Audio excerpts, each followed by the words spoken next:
In the process of freeing ourselves, we return to the places where there are still stories. We return to the places within ourselves that there are still stories. And that sometimes looks like returning to places externally as well, because the external is just a reflection of the internal. And the stories that we are still holding onto, that we may or may not be aware of, are what is keeping aspects of our soul trapped, fragmented in lower timelines. When there are stories you're still holding on to, let's say, for example, from childhood, of experiences you went through, of pain, of suffering, whatever it is, and there's still a story that you haven't let go of yet. Because we all have stories. And the path of liberation is letting go of all the stories we've identified with, the stories we're attached to. Because the stories aren't who we are. The stories are what we came here to clear and to release. The stories are what we chose. Our soul signed up for these stories, to experience these stories, to take them on, just so that we can transmute and transcend them and release them back into the one and return to our wholeness. It's what we came here for.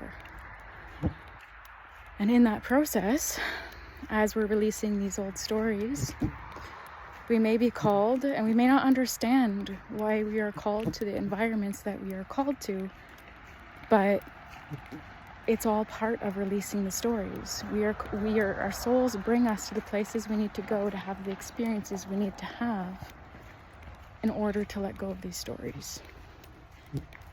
I've experienced over these last 2 years of being a nomad and just traveling hippie style, trusting the divine to guide me, and the divine has been guiding me, but having no idea where I'm going, just trusting it. Clyde, come here.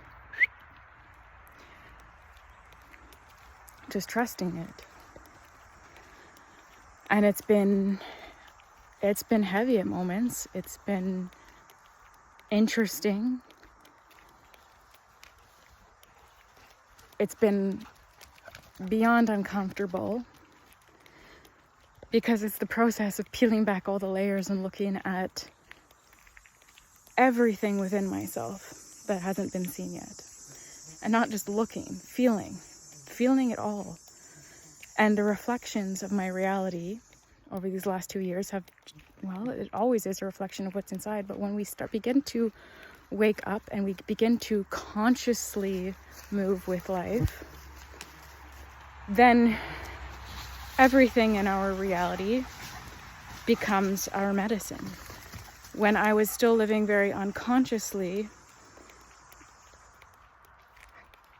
it didn't really feel like my external reality was medicine, because I was just unconscious. I was living in like a sleep mode. I was just going through the motions and repeating the same things day after day, like literally just like a robot. But since I've started to live consciously, and this process, this awakening has been happening for the last 5 years now, more, my reality more and more becomes my medicine, because I see what's unraveling, and sometimes I don't see what's unraveling. Sometimes I just have to trust that whatever is unraveling, whatever I am in the current moment, even if I can't see it, even if I can't understand the reasoning for it or the medicine in it, I trust it, because I know my soul knows what it's doing. I know the divine knows what she's doing. And I trust, and I trust, and I trust. Even in the moments where I want to scream and stomp my feet, because I've been called back to old places over and over and over again that I want to be complete with. The timelines that I want to close out, that I keep trying to close out, but I keep being called back to, because there are still stories. And each time I come back to old timelines, I get to see another layer. And each time I feel more free, each time I release these old timelines and I take another step forward, I feel more free and I feel lighter and I feel lighter.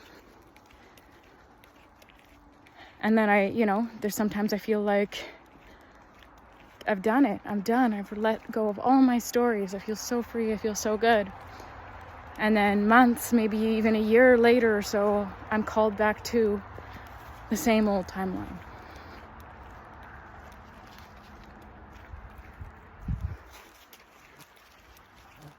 And this is just part of it. It can feel frustrating at times because it feels like you're moving backwards, or it feels like you're not moving at all, or you feel like you're stuck. But you're not stuck. You're doing exactly what you need to do. You're always exactly where you need to be. It's always perfect. But we can prolong, not that you can ever run out of time or be too late or be too early. It's always perfect, but you can stretch out time. Time doesn't really exist. So you can stretch out time and make the experience feel longer and stay in that stuck feeling longer by resisting the feelings that are coming up in you, by resisting what is showing up for you, by resisting your current reality. When it's uncomfortable, that's like what we automatically want to do, is we want to resist and we want to numb and we want to run away. I experience this over and over again. When I experience old realities, there's certain things that I don't want to experience anymore, but it's showing up in my reality for a reason. But there's an aspect of me that's like, I don't want to experience this anymore. I'm tired. I'm done. And then I resist it. And then I create suffering and resistance in the energy. And I create suffering for myself because I'm fighting the experience that is happening for me, that is right in front of me. So know that you're not going backwards. You're not falling behind. You're not stuck. You're exactly where you need to be. You're experiencing exactly what you need to experience to set your soul free, to liberate yourself. Wherever you are at in this now moment in your life, if you're experiencing this, or even if you're not, to ask yourself, what is my reality reflecting back to me? What is it activating in my body? What emotions am I feeling? What is my body feeling? Because your external reality is just reflecting something within you. If you connect with your body and feel what is happening within you that the external is reflecting for you, you can find where the stories are. I was doing that just earlier today. My external reality was reflecting an emotion in my heart. I was feeling heartbreak. And it made me realize, okay, there is still a story here. There is still a story in this timeline that is tethering an aspect of myself here. And I'm here to untether myself, to let go of this story, because I had thought I had released all of the stories from this timeline. But it showed me that response in my body, that heartbreak I experienced in my body, connected to my childhood. There was still residual anger. There was still residual heartbreak and pain. And I listened to my body. This is how we free ourselves. The medicine, everything you need is right in front of you. You are always given everything that you need. There's nothing that you need outside of this now. Nothing. Everything you need is right to do what you were meant to be doing at this moment in your life is right in your external reality. The inner work, it's right here. It's right here. If you're alone and this is this season of your life, right in this now moment, you're spending a lot of time alone in your isolation, that is the medicine you need. I've spent many, many months isolated, just me, myself, and my thoughts. And it was my medicine, but right now that's not my medicine.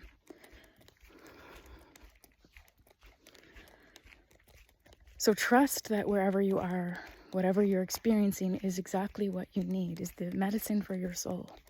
the medicine for your heart.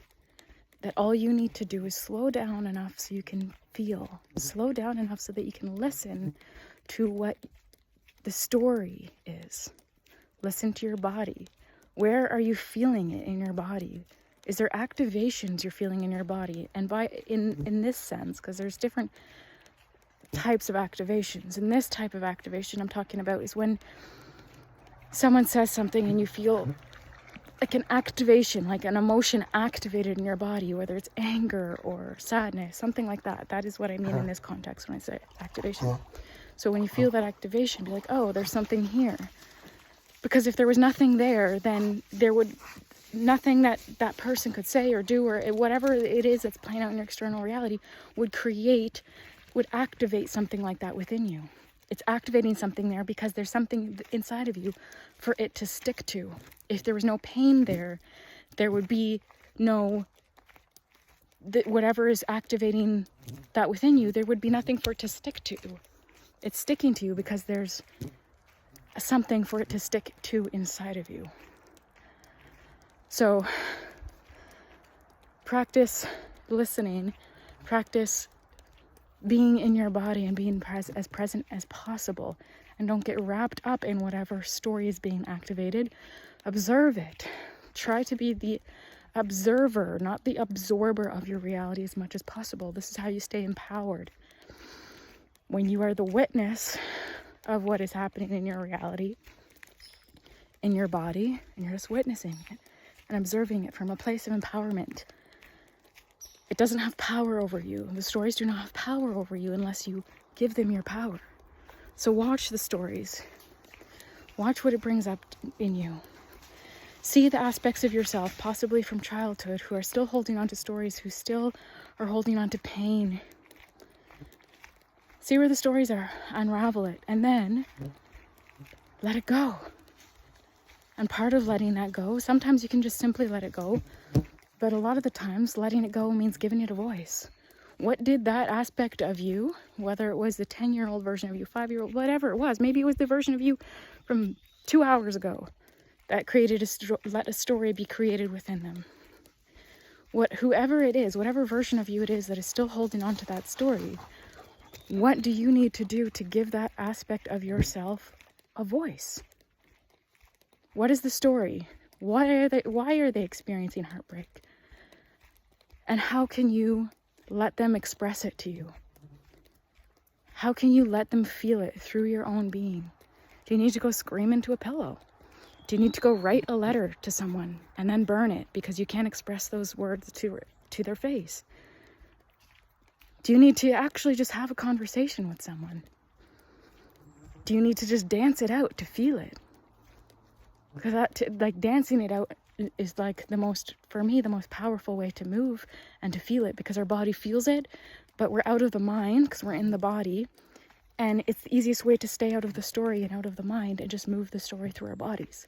We're allowing our body to feel it and express it out, clearing that story, releasing that story out of our bodies. But whatever way works for you, sing it out, talk it out with someone, just express it, give it a voice somehow to free yourself, to liberate yourself from that story. Because until you liberate yourself from that story, you are going to be brought back over and over and over again to the same places and the same people. And sometimes being brought back to the same people isn't always the exact person. If you are holding a story that is attached to, let's say, your mother or your father or something like that, and you just stop talking to your mother or your father, or they're not even in your life and you're in a different country, whatever, the lesson or the story that you're holding is still going to keep coming back to you until you release it in the form of other people. If it's not through your own, the person that you have the story with, or holding that story against, or whatever it is, it's going to come through another person. I'm sure you can look at your own life in some ways and realize, and like for me, I can look back on my relationships and I can see now how I kept getting the same lessons And pretty much the same characters in my relationships, just in different bodies. It felt like the same man in a different body. And each time it was a little bit different, and a little bit easier, and a little bit lighter, and a little bit more healthy, and a little bit more loving. As I cleared the stories and as I healed, it kept elevating, but I was still noticing some of the same patterns. Because until you break the pattern by releasing the story, till you break the pattern and release the stories, it's still going to keep showing up in your reality. This is the blessing.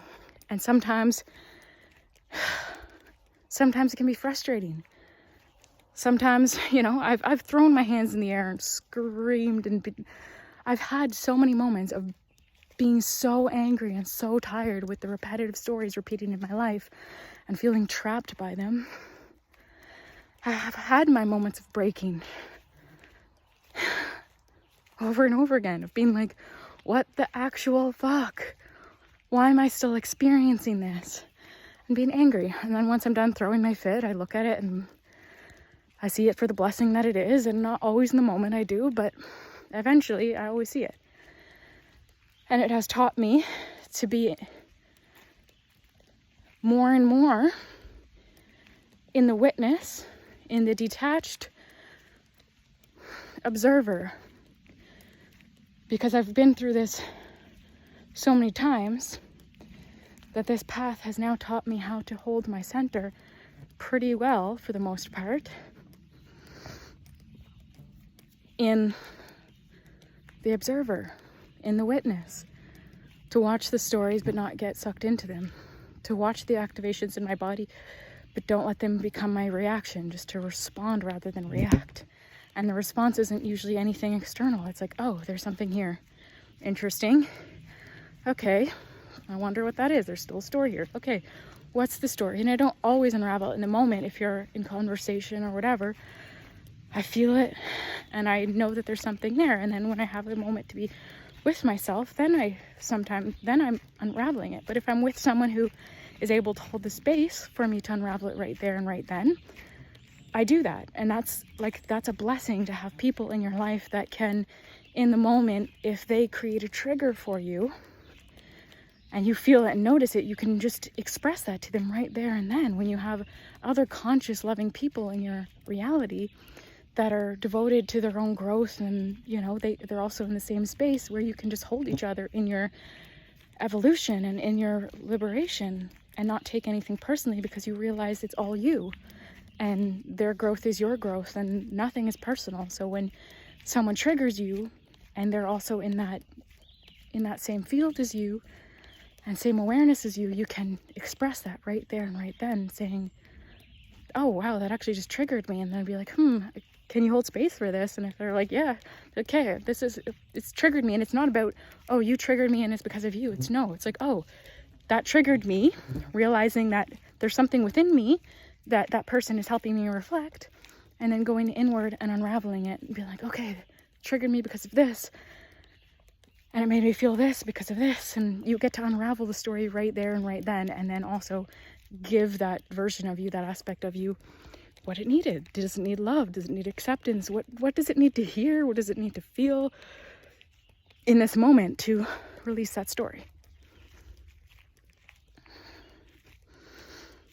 So yeah, you're not stuck. You are in the process of liberating yourself, and that sometimes looks like taking a step backwards in your journey. But there's no such thing. You're always moving forward. You're always moving forward. You can't possibly move backwards. Sometimes we just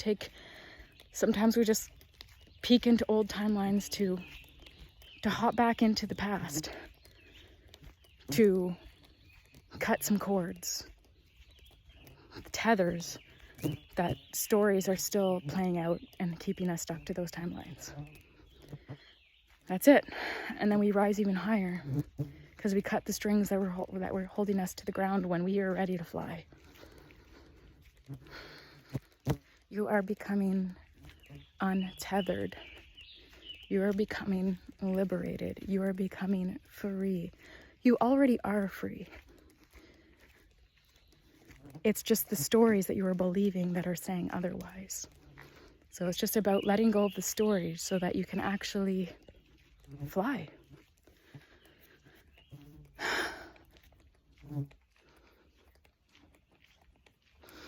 I hope this helps. Much love.